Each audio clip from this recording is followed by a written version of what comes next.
नीतीश जी ने बिहार के राजनीति की परिभाषा बदल दी। अब काम पर ही जा करके जो लोग कभी काम जीवन में नहीं किए, जब मौका मिला उनको भी काम बोलने के लिए मजबूर कर दिया है। ये 10 से भी बेहतर रिजल्ट देगा। लोगों को ये बहुत बड़ा ट्रस्ट नरेंद्र मोदी और नीतीश कुमार के ऊपर है। बहुत दिन के बाद बिहार को यह मौका मिला। ये भाषा बोलना, मैं सोचा क्या एटम बम गिर गया, कहाँ हाइड्रोजन एटम, क्या लैंग्वेज है, हाइड्रोजन बम आ रहा है। जब इतना छिछला कर दिया है आपने पूरे राजनीति को, वोट चोरी हो गई, क्या भाषा बोल रहे, शर्म आना चाहिए। तो क्या कंट्रीब्यूशन है राहुल गांधी का बिहार के? तो आ गया तो 4 दिन घूम करके बाइक चलाए, जिस रोड पे चल रहा है बाइक चला रहे हैं वो तो नीतीश कुमार का बनाया हुआ, अपने समय का रोड नहीं याद। आपकी आवाज को सुनने आ रही है प्रभात खबर इलेक्शन एक्सप्रेस। देखते रहिए प्रभात खबर इलेक्शन एक्सप्रेस।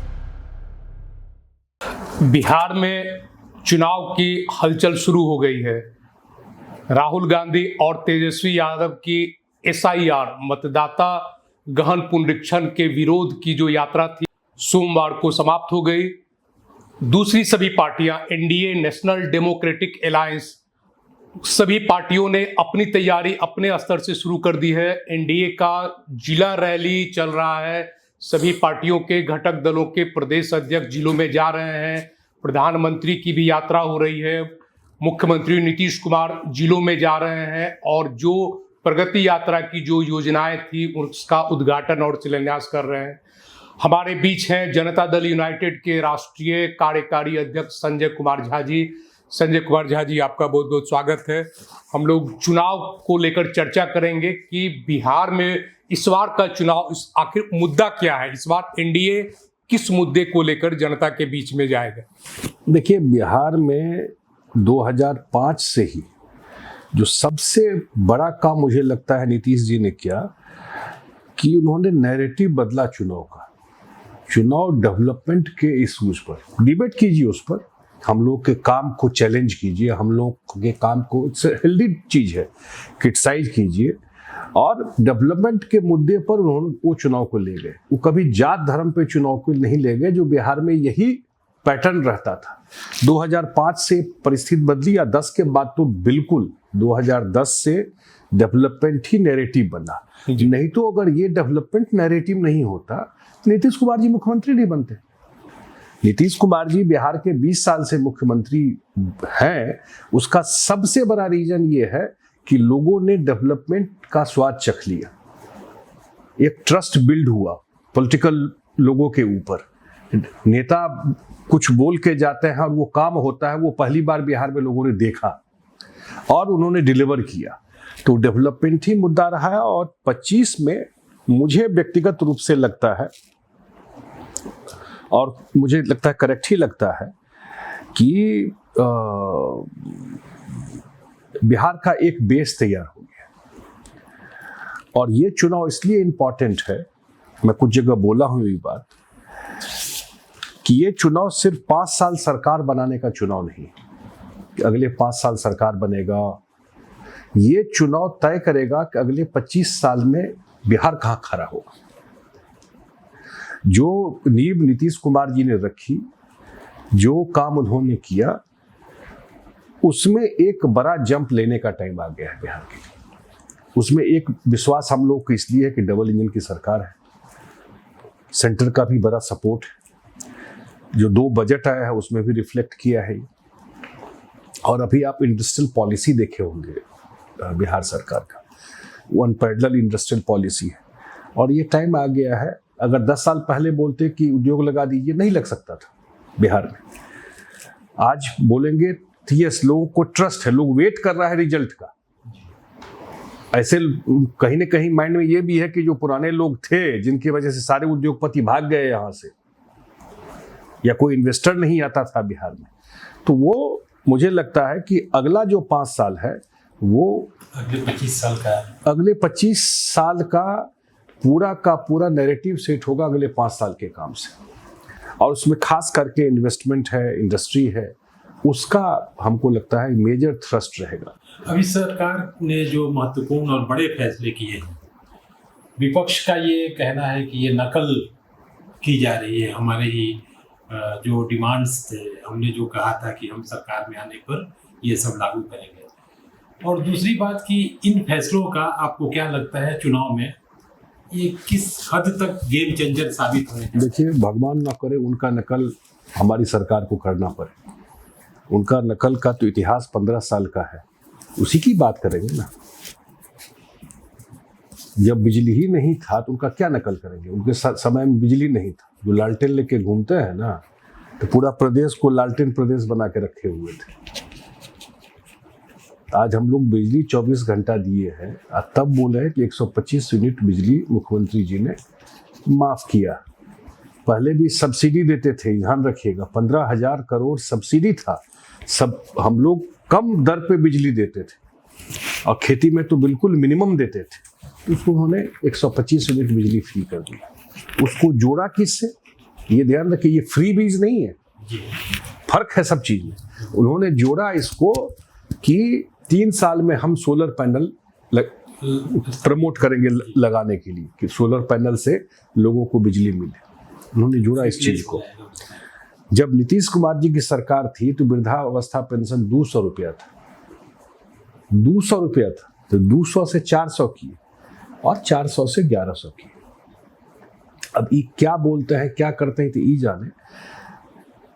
और जो सबसे बड़ा गेम चेंजर है वो है जो महिलाओं के लिए उन्होंने अनाउंसमेंट किया।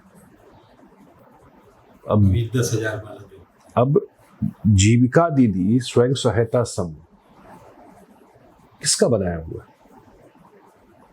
नीतीश जी का ब्रेन चाइल्ड है। ये सारा कुछ जो देख रहे हैं वो एक एक चीज रिसर्च का विषय है। कोई पीएचडी करना चाहे ना नीतीश कुमार जी का काम का, कोई विद्यार्थी आकर के आता है ना बाहर से लोग, कि हम आकर के देखना चाहते हैं किसी नेता ने ये पॉलिसी बनाया, और पॉलिसी सिर्फ कागज में नहीं बना, उस पॉलिसी का इम्पैक्ट सोसाइटी में क्या पड़ा, उन लोगों के जीवन में क्या पड़ा। तो जीविका एक ऐसा काम है जिसमें कितना वॉल्यूम में आप रिसर्च कर सकते हैं कि उनके एक डिसीजन से कितने लोगों के जीवन को उन्होंने छुआ है।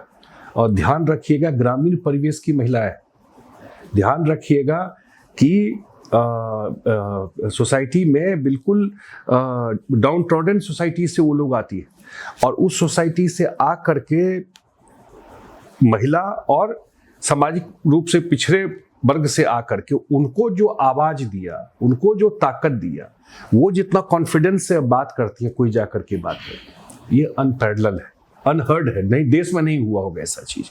और आज जो उन्होंने फैसला लिया 2 दिन पहले महिला रोजगार के साथ जोड़ करके, ये फ्री बीज नहीं है, ये भी ध्यान रखिएगा कि 10,000 रुपया उनको हम 2,70,00,000 परिवार है बिहार में, तो हर एक परिवार के महिलाओं को, इच्छुक महिलाओं को हम 10,000 रुपया देंगे।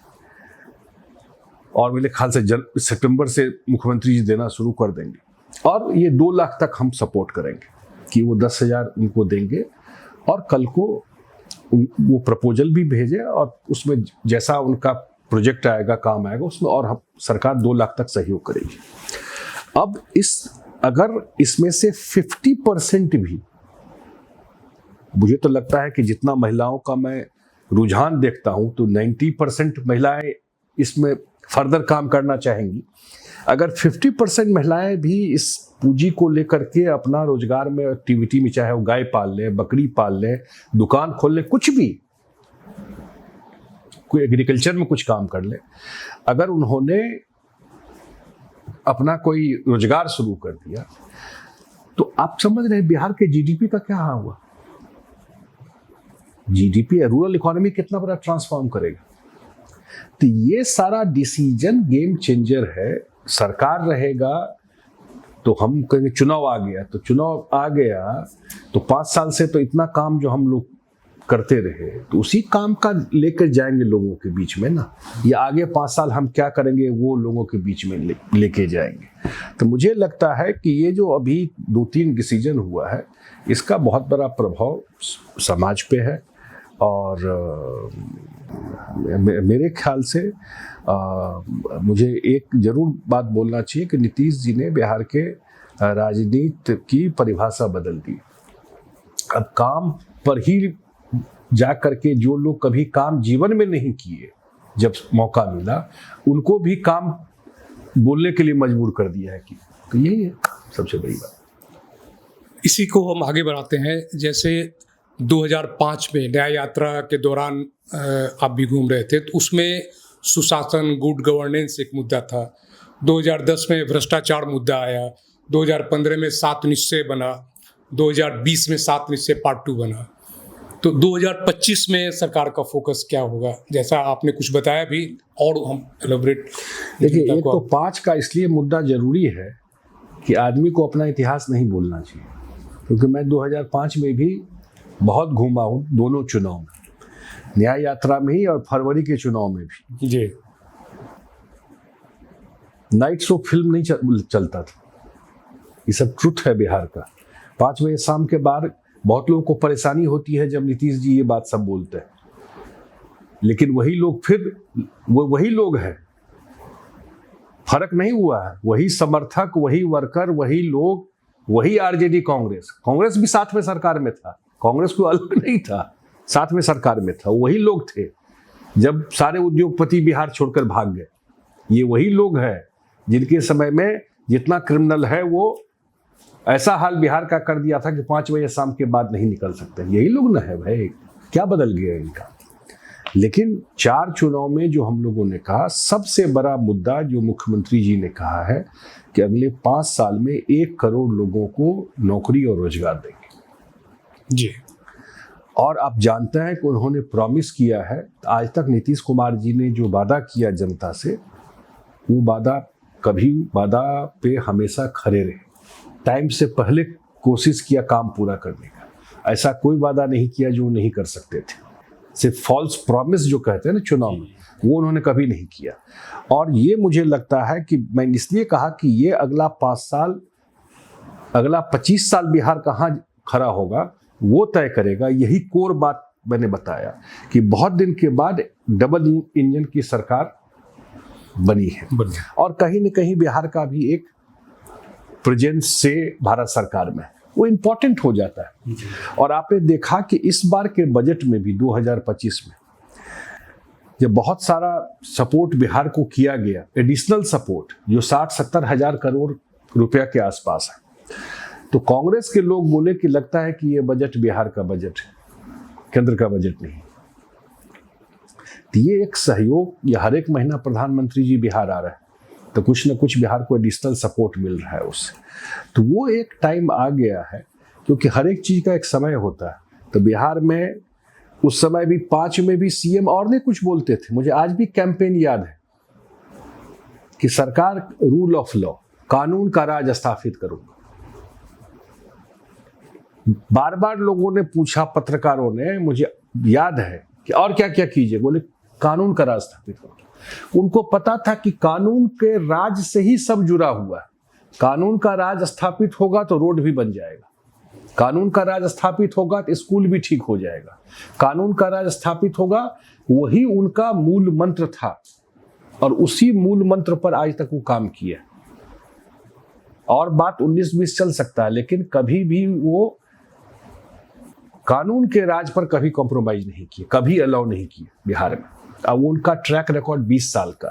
तो मुझे लगता है कि ये एक बड़ा गेम चेंजर होगा कि जो रोजगार से जुड़ा हुआ है, इन्वेस्टमेंट का है, इंडस्ट्री का टाइम आ गया बिहार के लिए।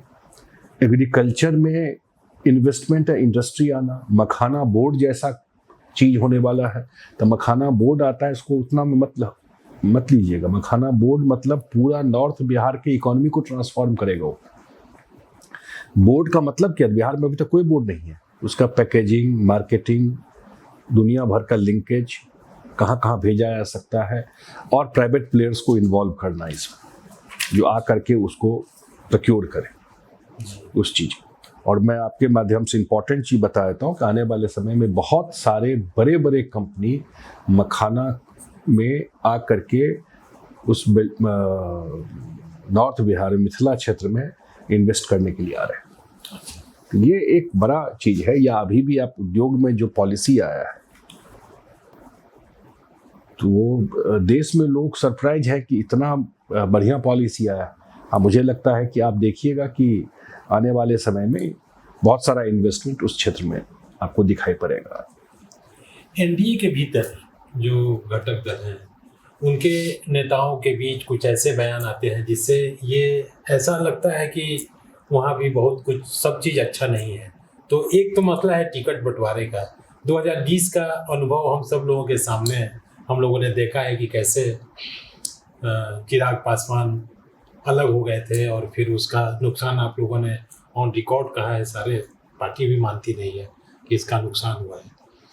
तो क्या इस चुनाव में क्या सब चीज़ ठीक रहेगा या फिर आपको बीजेपी जेडीयू में कहीं कोई दिखाई पड़ रहा दिक्कत?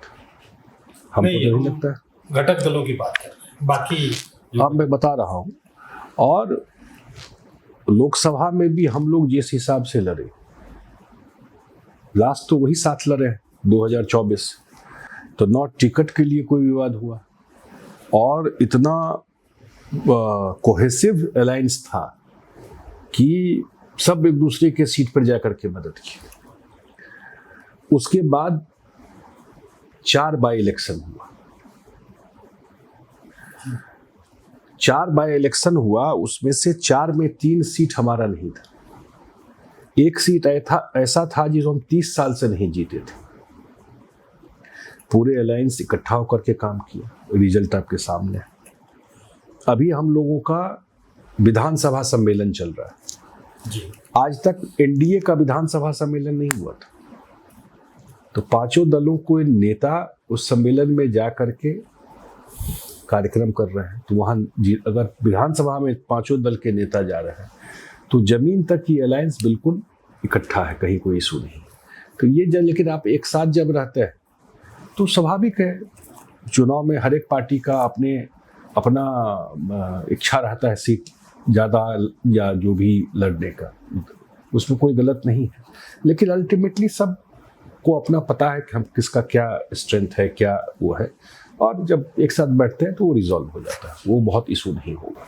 तो क्या लगता है, हम भविष्यवाणी की बात नहीं कर रहे हैं, क्योंकि आप विधानसभा के जो कार्यक्रम चल रहे हैं एनडीए की ओर से, वहाँ आप भी गए, कई इलाकों में गए, तो क्या लगता है आपको कि इस बार एनडीए कहाँ जाके खड़ा होगा, कितनी सीटों पर? देखिए, मैं 2005 से खास करके चुनाव देख रहा हूँ। 2004 लोकसभा भी देखा, लेकिन नज़दीक से मैं 2005 फरवरी से देख रहा हूँ चुनाव, बहुत नज़दीक से।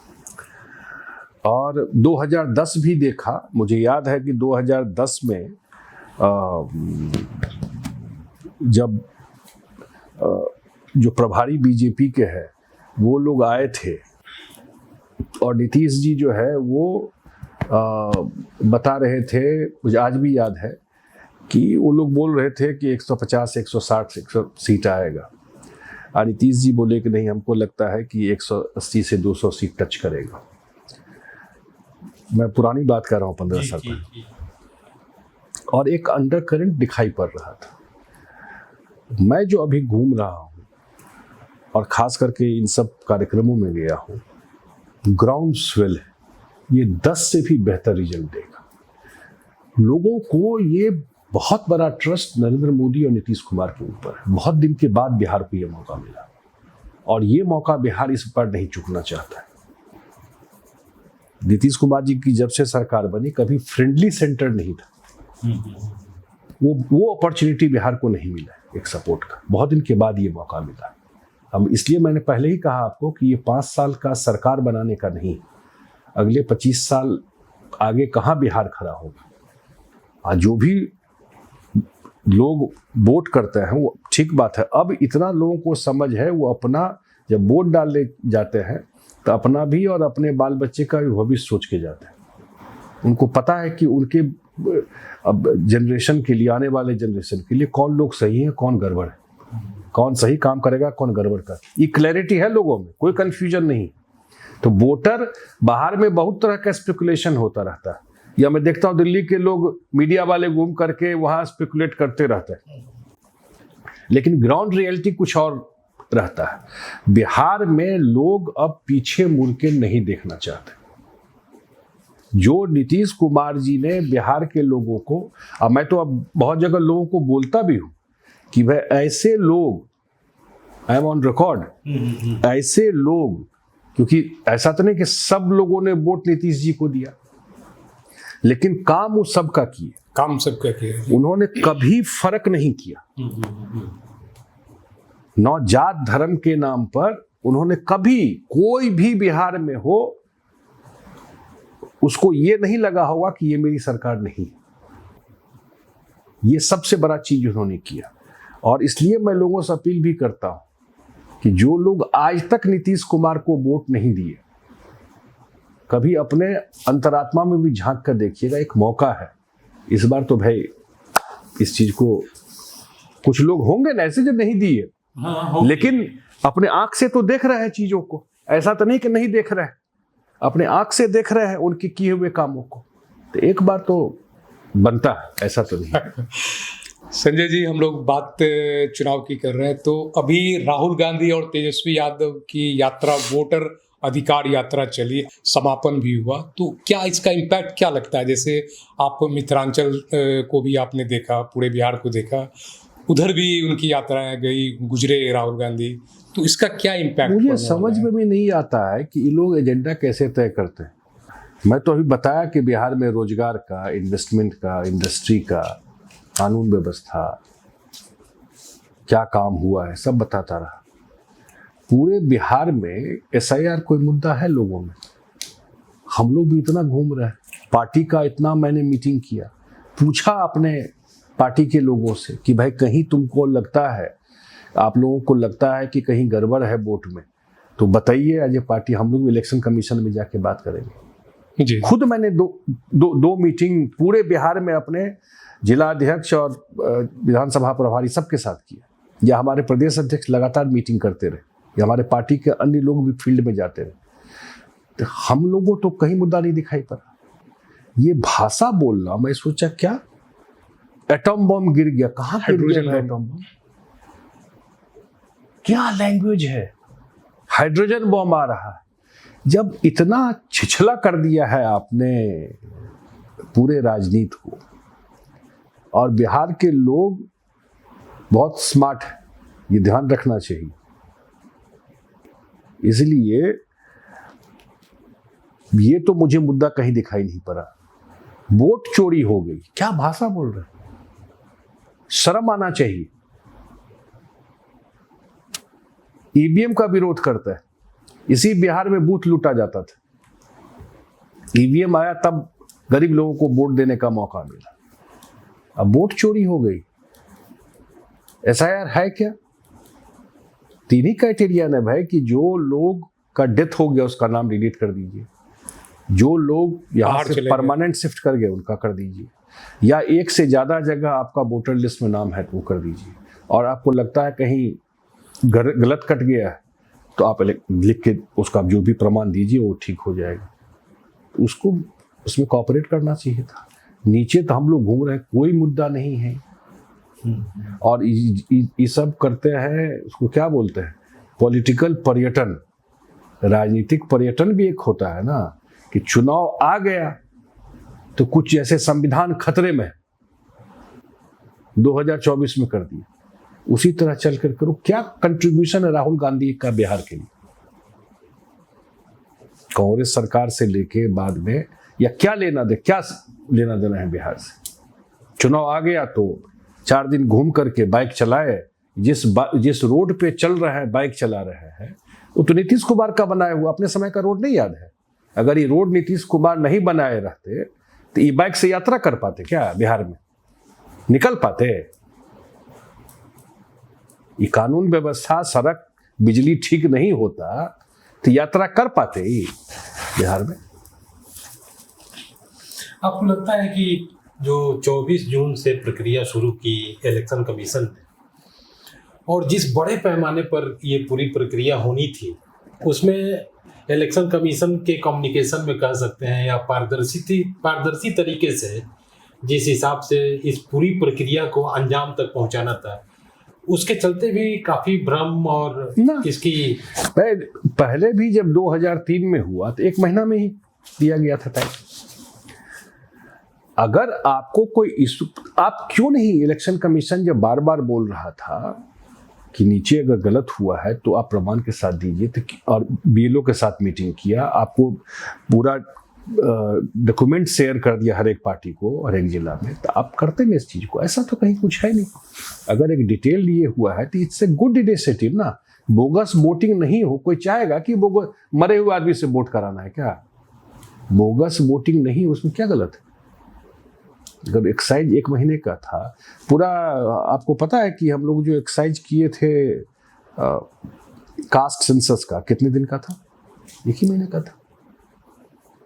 आजकल तो साइंटिफिक तरीका हो गया ना, पूरा डिसेंट्रलाइज है चीज। उससे प्रॉब्लम क्या हुआ? अगर मान लीजिए अगर आज के डेट में कोई प्रॉब्लम नजर में आ रहा है तो बताइए कि कम टाइम था ये नहीं हो पाए, ऐसा था नहीं, कोई जानकारी भी नहीं किसी को।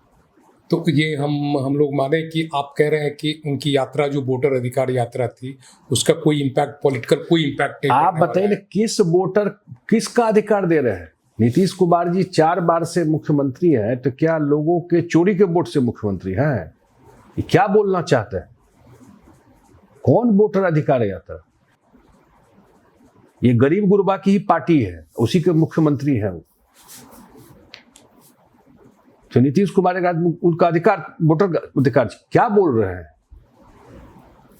वो ठीक से कम्युनिकेट नहीं कर पाते, जनता के बीच अपनी बात वो नहीं, क्या मतलब, क्योंकि उसमें तथ्य नहीं, सच्चाई नहीं है ना। सच्चाई होगा तब ना उसमें कोई बात में आपका दम होगा। किस वोटर का अधिकार कट गया और किसका दिलवा दिए वोटर का अधिकार? वोटर का अधिकार उस समय लूटा जाता था जब बैलेट बॉक्स लूटा जाता था और 10 बजे वोट खत्म हो जाता था। अब बिहार इससे बड़ा एग्जाम्पल नहीं है देश में इस मामले में। जब ईवीएम आया तब बिहार में जा करके वोटर अधिकार मिला लोगों को, और आज भी बिल्कुल पारदर्शी तरीके से बिहार में चुनाव होता है, ध्यान रखिएगा। 2015 में भी बिहार में चुनाव हुआ था ना, भाई, उसका भी तो रिजल्ट सामने में है, तो इससे स्पष्ट क्या हो सकता है? लेकिन राहुल की यात्रा जो जिन इलाकों में हुई, वो मिथिलांचल के इलाके में गए, सीमांचल में गए, वो इलाका कभी कांग्रेस का एक फर्टाइल होता था। मधुबनी में 11 सीटें होती थी विधानसभा की, सारे के सारे कांग्रेस के लोग जीतते थे। तो क्या लगता है कि कोई आपस में भी ऐसा कोई कांग्रेस अपनी पुराने जो रिवाइव करने का एक ये भी कोई मुद्दा है क्या उनका? हमको नहीं दिखा कांग्रेस का कुछ बचा है कहीं। आप तो रिजल्ट भी देख रहे हैं, टाइमिंग और मार्जिन भी देख रहे हैं। उसका वजह यह है, कांग्रेस ने बिहार के साथ बहुत धोखा किया है। जब कांग्रेस की सरकार केंद्र में भी होती थी और बिहार में भी होती थी, जब एक था झारखंड और बिहार जी, अब उस पर तो नहीं जाऊंगा, फ्रेट इक्वलाइजेशन से लेकर के इस बिहार के लिए कुछ नहीं किया। जो बिहार के साथ कांग्रेस ने धोखा किया है शायद किसी पार्टी ने नहीं किया है। और अगर 15 साल को हम लोग मानते हैं कि जंगल राज ऐसा बोला जाता है, तो उसमें कांग्रेस भी पार्टी थी, अकेले आरजेडी नहीं थी, वो भी तो पार्टी थी साथ में सरकार चलाने में। और मिथिला के लोग, खास करके जितना बड़ा पलायन मिथिला से हुआ, वो 20 साल की से पहले ये घटनाएं सब हुई है। और पिछले 20 साल में जो मिथिला में काम हुआ, नीतीश कुमार जी के समय, अटल जी के समय और नरेंद्र मोदी जी के समय में, दरभंगा में एयरपोर्ट बनेगा, दरभंगा में एम्स बनेगा, कोसी का पुल बना, कोसी का ब्रिज बना, पूरा 4 लेन सड़क बना। आपको पूरा का पूरा अभी पश्चिमी कोसी नहर सैंक्शन हुआ है 8,500 करोड़। वहां के सिंचाई का, बाढ़ का प्रकोप मिनिमाइज हो गया पूरे मिथिला में। मखाना बोर्ड बन रहा है मिथिला में। रेलवे की कनेक्टिविटी इतनी बढ़ रही है। पूर्णिया भी मिथिला है, बिल्कुल। पूर्णिया एयरपोर्ट आने वाला है। इतना अनप्रेसिडेंटेड बदलाव पूरा मिथिला में हुआ है 20 साल में। एक रोड ठीक से नहीं था, मेन रोड। आज कोई गांव चेक कर लीजिए, आई थी निर्मला सीतारमन वित्त मंत्री, गई थी मधुबनी, और मैं उनको ले गया था झंझारपुर से सौराठ, वो मिथिला रिसर्च इंस्टीट्यूट पेंटिंग का, मिथिला शोध कला संस्थान, और गांव से ही होते हुए गए, और मिली मुख्यमंत्री से सामने आके बोली कि बिहार का जो ग्रांट, तो अब वो पीछे मुड़ कर देखेंगे। आते हैं उसी आपके टिकट बंटवारे को लेकर और बाकी चीजें। 2005 के पहले भी जब अलायंस हुआ था बीजेपी के साथ, तब भी जदयू और नीतीश कुमार की भूमिका एक लीडिंग रोल में, ड्राइविंग एक तरह से कि जितने घटक दल हैं, इवन बीजेपी भी, सबको साथ लेके चलना है। वो धीरे धीरे, और 2025 में आज जब हम लोग बात कर रहे हैं, तो यह क्या भूमिका बदलती हुई दिख रही है? नहीं, मुझे और जी प्लीज। और दूसरी बात कि आपको क्या लगता है, जो सीट के एक चीज़ें प्रतीकात्मक होती हैं, जो सीटों का बंटवारा, टिकट का जो बंटवारा होता था, उसमें जदयू को हमेशा कुछ ना कुछ ज़्यादा ही सीट रहती थी। तो 2025 में क्या वो सिलसिला बना रहेगा या क्या होने जा रहा है? देखिए, हर एक चुनाव का अपना डायनेमिक्स होता है। जो 2005 का चुनाव था, एक सरकार को हटाने का चुनाव था जी, मैं नंबर पे नहीं जा रहा हूं। 2010 एक पॉजिटिव वोट था, जो हम लोग काम किए उसके बलबूते में। 15 का चुनाव एक अलग डायनेमिक्स में लड़ा गया। 20 में प्रॉब्ली कोविड के बाद पहला चुनाव बिहार में, तो किसी को पता नहीं था कोविड का अच्छा बुरा क्या इम्पैक्ट, वो भी एक फैक्टर था। और 25 का चुनाव है, कहीं न कहीं बहुत दिन के बाद केंद्र और स्टेट में डबल इंजन की सरकार का एक वो है, ये चीज। जहां तक नंबर की बात है, हर एक चुनाव का अपना अपना वो होता है, तो वो बहुत इशू नहीं होगा। क्या नंबर होगा मैं आज नहीं कह सकता हूँ, जब बैठेंगे हम लोग तभी फाइनल पे इस पे बात होगी। लेकिन नीतीश कुमार जी सेंट्रल फिगर है इस अलायंस के, वो फेस है इस अलायंस के, वो नेता है इस अलायंस के। इसमें कहीं बिल्कुल क्लैरिटी है, वो पूरे अलायंस को लीड कर रहा है बिहार, तो वो पूरे एनडीए के नेता है। एक एग्जाम्पल हम लोग के सामने है महाराष्ट्र का, जहां चुनाव हुए और संख्या बल के आधार पे लीडरशिप पे चेंज हो गया वहाँ, तो क्या उसकी संभावना आपको दिखती है बिहार में? ऐसा है कि 2020 में हम लोग 43 सीट पे आ गए थे, और हम लोग और बीजेपी शायद 74 या 74 सीट आई थी, और उस समय उसकी ज़रूरत भी नहीं थी महाराष्ट्र मॉडल जो आप लोग कह रहे हैं करने की। नीतीश जी ने खुद ऑफर कर दिया था कि बीजेपी अपना सीएम बना ले, खुद ऑफर कर दिया था, हम लोग सरकार में रहेंगे, अब अपना सीएम बना लीजिए, क्योंकि नंबर आपका है जो भी। लेकिन बीजेपी ने यही कहा, जो उनकी जो लीडरशिप है, कि नहीं, कि आपके नेतृत्व में चुनाव लड़ेंगे। तो ये भी तो एक मॉडल है 2020 का बिहार का मॉडल, इसकी चर्चा क्यों नहीं करता? ये भी तो एक मॉडल है ना भाई, बिहार का एक मॉडल। हम देखते हैं देश में नहीं कोई चर्चा करता है। उन्होंने ऑफर किया कि ले लीजिए, उन्होंने कहा कि नहीं, आपके नेतृत्व में चुनाव हुआ है, तो ये है। इसलिए हम लोगों में, क्योंकि नीतीश जी का मैं एक दो बार जरूर बताना चाहता हूँ,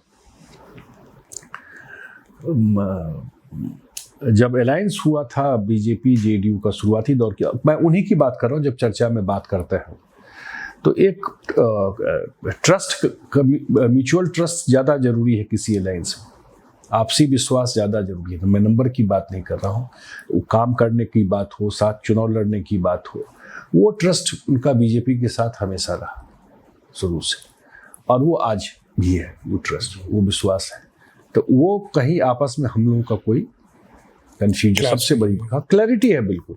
और लार्जर इशू है कि ये मोमेंट है बिहार का, ये मुख्यमंत्री जी को लगता है कि हमने जितना खून पसीना लगाया 20 साल में, तो बिहार यहां तक पहुंचा। अब ये मोमेंट है 25, जो हमने असली ड्रीम देखा था बिहार के बच्चों के लिए, ये है 25 का चुनाव। जो मैं कह रहा हूँ ये उनके दिमाग की उपज है कि ये 5 साल तय करेगा अगला 25 साल बिहार कहाँ जाके खड़ा होगा 2040 में। अभी प्रभात खबर की ओर से सभी 243 विधानसभा क्षेत्रों में इलेक्शन एक्सप्रेस की गाड़ी घूम रही है और हम लोग हर जगह चौपाल कर रहे हैं, लोग वहाँ आते हैं, पॉलिटिकल लोग भी रहते हैं, तो वहाँ जो मुद्दे उभर कर आ रहे हैं हम लोग प्रकाशित भी कर रहे हैं और डिजिटल पर वो सारी चीज़ें उपलब्ध भी हैं। तो लोगों को तो ठीक है, बिजली पहुँच गई, पानी है, सड़क बन गई और तमाम तरह की चीज़ें। अफसरी निचले लेवल पर अफसरी और करप्शन खास तौर से और शिक्षा को लेकर बातें आ रही हैं, इसका कैसे एक संरचनात्मक तरीके से देखिए बहुत कोशिश, मुझे याद है राइट टू सर्विस, बहुत सारा सर्विस सीएम ने अपने समय में किया कि भाई इतने दिन में लोगों को ये जन्म प्रमाण पत्र मिल जाए, आवासीय प्रमाण पत्र मिल जाए, बहुत ट्रांसपेरेंसी और चीज़ों को इम्प्रूव करने का बहुत कोशिश किया। कुछ चीज़ें हैं जो मुझे लगता है कि जरूर कंसर्न है सरकार के लिए भी, और मुझे लगता है कि इन सब इश्यूज को जरूर एड्रेस किया जाएगा, चाहे वो लोकल स्तर पर जो कुछ समस्याएं रहती हैं कभी या तो उसको जरूर आने वाले टाइम में तो हम लोग भी फीडबैक लेते हैं। और ये लार्जर चीज़ मैं बताऊं आपको, उन्होंने जो एक डेवलपमेंट का टेस्ट करा दिया वो लोगों का बड़ा चीज़ है। कुछ जब आप सरकार चलाते हैं तो सब कुछ बिल्कुल राम राज्य की स्थिति हो गई, वो नहीं होता। जैसे जैसे चैलेंजेज आता है तो उसको फिर आप रिजॉल्व करते हैं। तो ये सब कुछ चैलेंजेज हैं जिसको आगे रिजॉल्व किया जाए। जैसे मुख्यमंत्री जी का हमेशा रहा है कि जीरो टॉलरेंस भ्रष्टाचार पे, कानून पे, विधि कानून पे, तो हाल के दिनों में हम लोग देखते हैं कि जैसे विपक्ष का आरोप को अगर आप गंभीरता से ले या दरकिनार भी करें तो हाल के दिनों में कुछ क्राइम की घटनाएं हुई, कुछ भ्रष्टाचार के मामले आए, तो उसको कैसे देखते हैं जनता में? दो पार्ट है इसमें।